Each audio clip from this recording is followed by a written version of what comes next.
tatay, ilang taon ka na? Kwenta. Mga kababayan, nadaanan ko lang po sila. Hirap na hirap si tatay. Gano'n na kayo matagal nagsasama? Bakit niya lalasukin?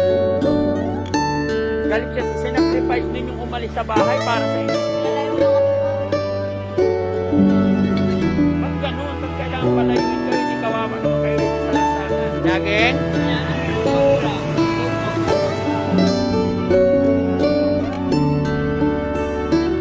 Bakit namatay?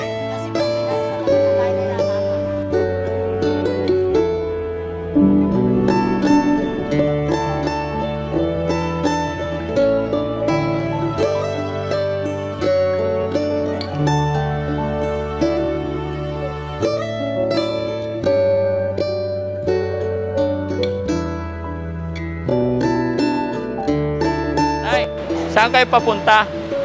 Alakal po. Ha? Alakal. Mag-ano kayo? Mag-asawa. Ay, mag-asawa? Dami. Hindi nangangagat? Hindi.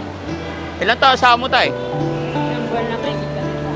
Isang taon, isang buwan na kayo? Bagong asawa mo? Lahat tagal na yan.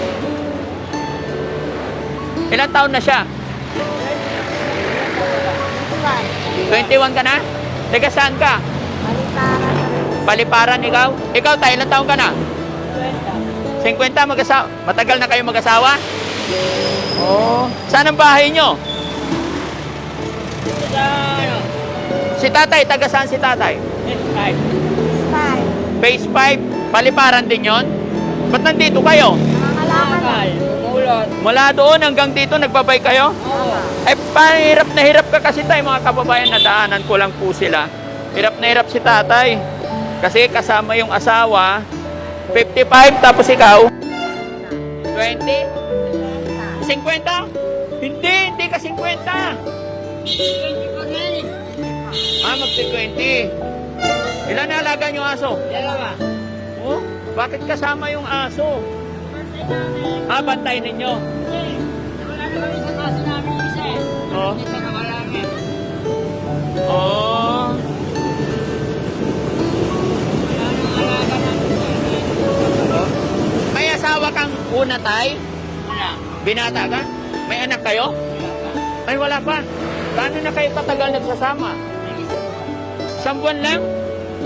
Siyam na buwan naman o. Siyam buwan na. Isang buwan lang? Siyam buwan na. Siyam na buwan. Saan mo siya nakilala? Nagkano kami. Nag? Kilala. Tapos ang Rosas. Ano pangalan mo, tay? Corpus. Corpus? Nasa Corpus. Sa apelyido po? Corpus lang nasa. Saan ang probinsya mo, tay? Taga Negros ka? Mga kapatid mo, tay? Sa bahay. Sa Negros din? Hindi natin sa Pistay. Sa Phase 5? Nauwi pa kayo ng Phase 5? Hindi na. Oo. Saan ang tutuluyan nyo ngayon? Wala kami. Masaya. Ganyan o. Ay, mga bote. Nag-lunch na ba kayo? Kumain na kayo, ate? Ano pangalan mo, ate? Angelica. Angelica. Hirap naman ang kalagayan. Hirap na hirap si tatay kasi mga kababayan nagtutulak kasi flat na yung gulong. Tapos flat din yung gulong. Ayan. Saan ba may pagawaan ng bike dito para hindi ka nagtutulak tayo? Paayos natin yung gulong. No? Alam mo ba kung saan may pagawaan dito tayo? Kahit ako hindi ko kasi alam eh. Pero pasa ito, di ba? Pero saan ba ipagawa ng gulong dito?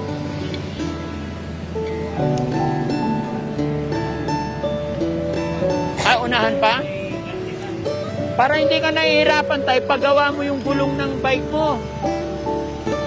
Ha? Kasi hirap na hirap ka magtulak. Siyempre, sakay-sakay niya yung asawa niya. Hoy, hindi ba tayo masagi?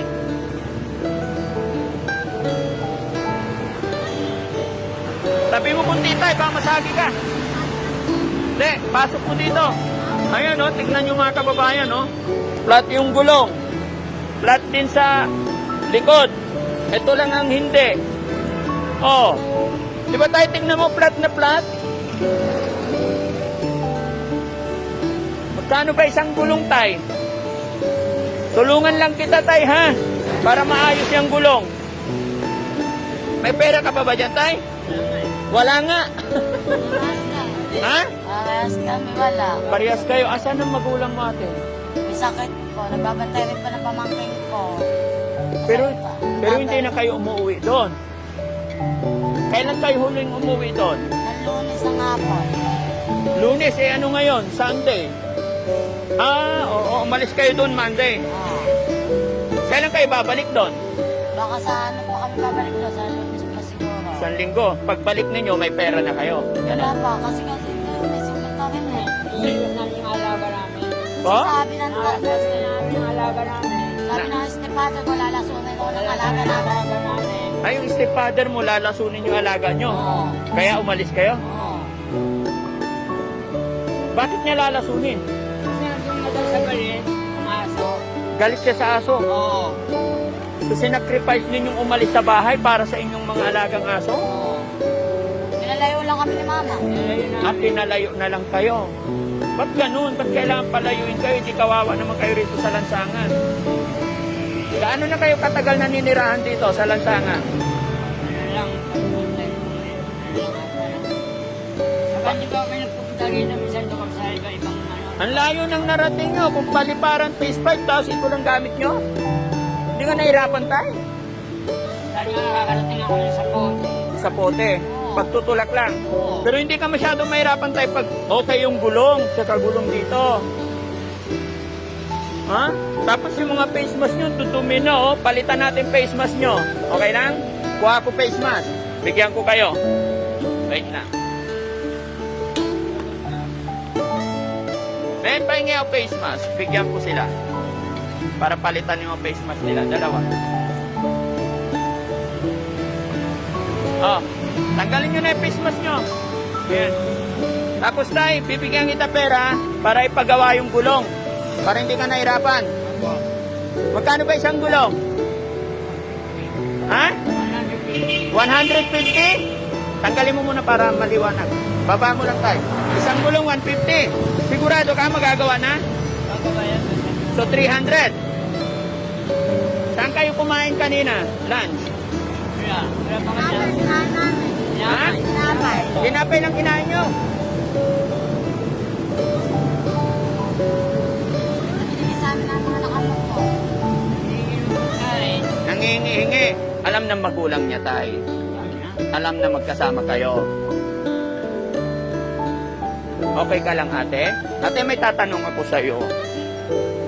Ate, okay ka lang? Nakapag-aral ka ba? Dati. Anong grade? Grade 6. Hanggang grade 6. Ganito lang ang magulang ko. Ha? Ganito lang ang magulang ko kasi pinamimigay ko lang po ng gamit ko. Laging? Bakit siya binubugbog? Ilan kayong magkakapatid ate?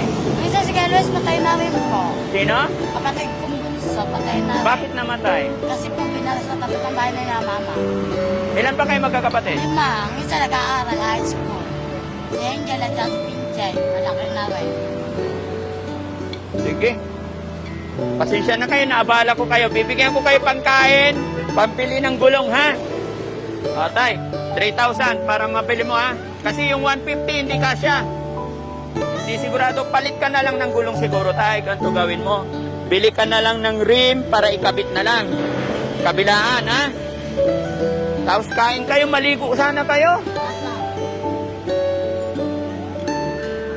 Ha? Okay? Happy? Maligo kayo. Tsaka damit, ha, tay? Ingatan mo siya. Kasi ikaw ang mas nakakatanda. No? O, tago mo, tay. Anong masasabi ni tatay may natanggap na biyaya ngayong araw na to? Salamat po sa Diyos. Salamat sa Diyos. Yan ang pinakamagandang narinig ko sa'yo, tay. Lagi natin pasalamatan. Lagi lang tayong sumangguni kay God, ha? Huwag mawala ng pag-asa. Ingatan nyo yung mga alaga nyo. Nagat ako kanina eh. Ha? Nagat ako nito. Inagat ka niya. Bakit? Kasi ilalim niya kasi nawakan yung bunganga niya. Ay, huwag mong hawakan sa bunganga. Inahagal niya kasi kaya kinagat siya, nagkakalit. Rabies ka pag nakagat ka niyan. Sabi ko sa kanya, huwag mo na makamakan ng aso para hindi ka Oh, makapit. himasin lang, huwag kagatin yung bunganga, ha? Hindi ka ganun yung ilong eh. Okay. Hindi kakalit eh. So tayo, may video tayo. Okay lang, i-upload ko dyan. Ha? O, shoutout mo yung mga kamag-anak ko sa province ninyo, tayo. Thank you po mga kapatid ko sa Fish Fight. O, Dahil nakatulong sa amin ng mga magandang ano lang Diyos. Sagot ng biyaya. nanay, tatay mo, tayo. Ang nanay ko wala na, patay na po. Tatay. Wala na rin po. O, sige, mga kapatid na lang. Pustahin mo sila. Kapatid ko ang pangalan na Nini. Tapos mga pamangkin ko, Fish Fight. Kasi yung mga pamangkin ko nakapasa rin isa.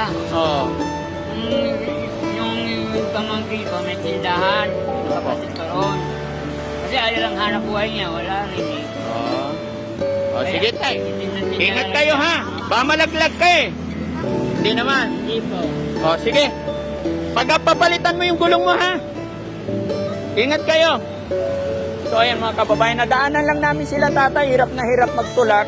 Yun pala, walang hangin yung gulong nila. Kaya nabigyan lang natin sila ng kaunting tulong financial. Mga kababayan, Team Daddy Frankie, napadaan po dito sa top na Pasay. Ayan. So, ingat po tayong lahat mga kababayan. God bless po. Shout out po sa Team Rise Above. Ganon din po sa mga kababayan natin nasa abroad, mga kababayan nating OFW. Thank you po sa inyong lahat sa walang sawang pagsuporta kay Daddy Frankie. Mabuhay po and God bless. Thank you po. Shoutout po sa mga kababayan natin dito. Hello sir. Hello po. Thank you. Ingat kayo. Sige na. Kain muna kayo. Okay. O, tingnan mo. Hirap na hirap. Sige, tulak ko tayo. Okay na? Oh, ingat.